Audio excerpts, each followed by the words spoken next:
ప్రియులారా, రేపు ఈ భూమి మీద ఒక 1000 సంవత్సరాలు మనం ఇప్పుడు రాజకీయాలను మనం అసహించుకుంటే, రేపు ఈ సేవకులు ఎవరైతే విమర్శిస్తున్నారో, రేపు వారు యాజకత్వమే చేసుకుంటారా? రేపు రాజకీయంలోనికి రేపు రాజులుగా మీరు రావడం మీకు ఇష్టం లేదా? రేపు 1000 ఏళ్ల పరిపాలన రాబోతుంది.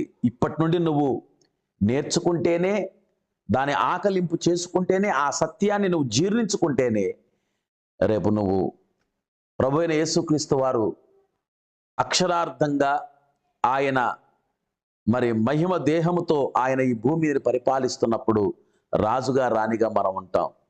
కాబట్టి మెల్కీసెదెకు క్రమములో మనం ఉండాలి, అహరోను క్రమములో కాదు. అహరోను క్రమములో ఉంటే కేవలము నువ్వు ఎక్కడ ఉండాలి? యాజకుడిగానే ఉండాలి. కానీ మెల్కీసెదెకు క్రమములో మనము రాజకీయము చేసేటువంటి